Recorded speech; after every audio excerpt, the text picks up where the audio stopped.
নবীদের বৈশিষ্ট্য হচ্ছে নবীরা যেখানে মারা যায় ওখানেই কবর দিতে হয়। জানেন এটা?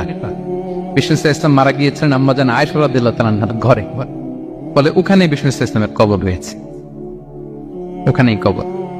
এবং ওই কবর দেওয়ার পরেই ওই কবর দেওয়া ঘরের ভিতরে আম্মাজান আয়েশা রাদিয়াল্লাহু তাআলা যতদিন বেঁচে ছিলেন ওখানেই ছিলেন কবরের পাশে। এরপরে বাবা মারা গেলেন আবু বকর, বিষ্ণু ইসলামের পাশে কবর দেয়া হলো, বাবা আর স্বামীর পাশেই থাকলেন। এরপরে ওমরে ফারুক মারা গেলেন, ওনারও কবর দেয়া হবে। কিন্তু এখন তো আর বাবা আর স্বামীর সাথে পর্দা নাই, ওমরে ফারুকের সাথে তো পর্দা আছে। তো তখন তিনি ঘরটা হয়ে গেছে ছোট, তিনটা কবরে অনেক জায়গা স্পেস নিয়ে গেছে। এখন অল্প একটু জায়গা পর্দা টাঙিয়ে দিলেন ওমরে ফারুকের সাথে পর্দা হিসেবে, ছোট্ট একটা জায়গায় যতদিন বেঁচে ছিলেন ওখানটাতেই ছিলেন। ওমরে ফারুক যখন আমিরুল মুমিনিন খলিফা, তখন ছেলে আব্দুল্লাহকে পাঠিয়েছিলেন যে যাও একটা অনুমতি আগে থেকে নিয়ে রাখো আম্মাজান আয়েশার কাছ থেকে, যেহেতু ঘরটা ওনাকে বলে রাখো যে আমি মারা গেলে যেন আমার দুই বন্ধু মুহাম্মদ সাল্লাল্লাহু আলাইহি ওয়াসাল্লাম এবং আবু বকরের পাশে যেন কবর দেয়া হয়। আব্দুল্লাহ এসে বলল, আব্বা জান তো এই পয়গাম পাঠিয়েছেন। আয়েশা রাদিয়াল্লাহু তাআলা বললেন, আমার খুব ইচ্ছা ছিল আমি আমার স্বামী এবং বাবার পাশে শুব, কিন্তু আমিরুল মুমিনিন যখন চেয়েছেন এটাকে আমি ফিরিয়ে দিতে পারিনি। ঠিক আছে যাও, তোমার আব্বাকে বলো তোমার আব্বাই শোবেন ওই জায়গায়। আচ্ছা, তো ওমরে ফারুক আপনারা জানেন অ্যাসাসিনেশনে ইন্তেকাল করেছেন, আত্মাইর আঘাতে, ছুরিকাঘাত করা হচ্ছে কয়েকবার, স্টেবিং। এত জখম হয়েছে দুধ দিলে ওই জায়গা দিয়ে দুধ বের হয়ে যায় না, বীজ পানি দিলে বের হয়ে যায়। তো সবাই বললো আমিরুল মুমিনিন আপনি এবার ওসিয়ত করেন, কে হবে আপনার পরে লিডারশিপ, কে নিবে? মুসলিম উম্মাত অনেক বড় হয়ে গেছে।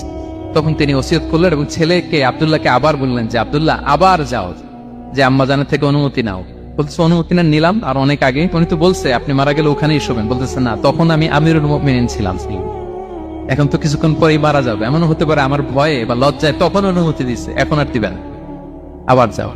আবার গেল, আয়েশা রাদিয়াল্লাহু তাআলা আনহা বললেন না, এখন আমি আগের কথার উপরে আছে, তোমার আব্বাই সেখানে শোক।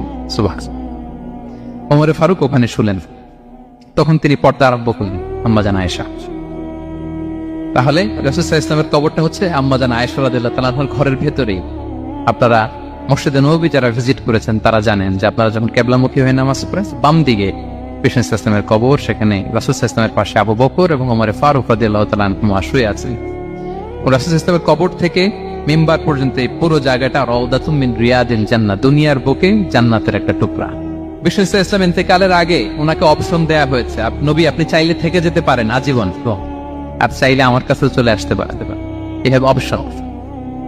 বিষ্ণু ইসলাম তার রবের সাথে সাক্ষাৎকে চুজ করেছেন এবং ইন্তেকালের আগে তিনি পড়েছিলেন আল্লাহুম্মা গফিরলি ওয়ারহামনি ওয়ালহিকনি বির-রাফিকিল আ'লা, আল্লাহ আপনি আমাকে ক্ষমা করুন, আল্লাহ আপনি আমার প্রতি রহম করুন, আল্লাহ আমি আপনার সান্নিধ্যে যেতে চাই, পৃথিবীতে থাকতে চাই।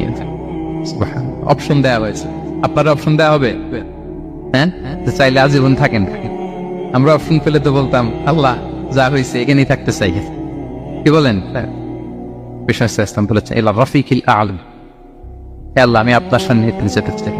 বিষ্ণু ইসলাম ইন্তেকাল করলেন এবং উম্মার জন্য এটা সবচাইতে বড় ফিতনা এবং পরীক্ষা ছিল, এর চেয়ে বড় কষ্টদায়ক বিষয় ছিল না উম্মার জন্য বিষ্ণু ইসলামের ইন্তেকাল।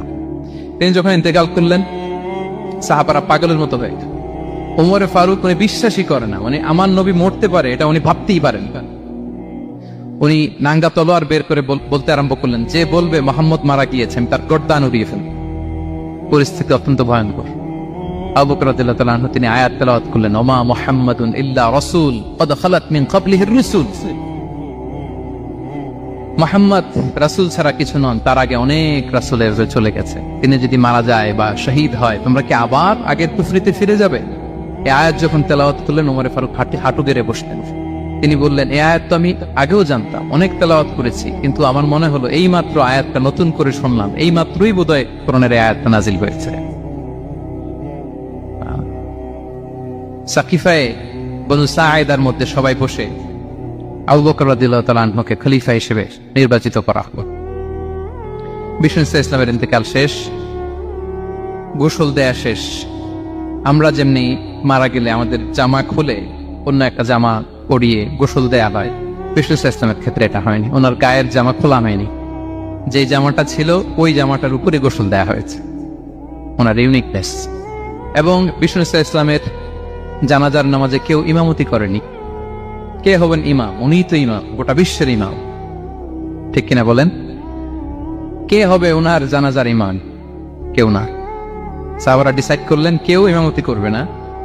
5-7 জন করে দরজা দিয়ে, এই দরজা দিয়ে ঢুকে নিজেরা জানাজার নামাজ পড়ে ওদিক দিয়ে বের হয়ে যাচ্ছে। এইভাবে পুরা উম্মাহ সব সাহাবারা নিজেরা জানাজার নামাজ পড়েছে।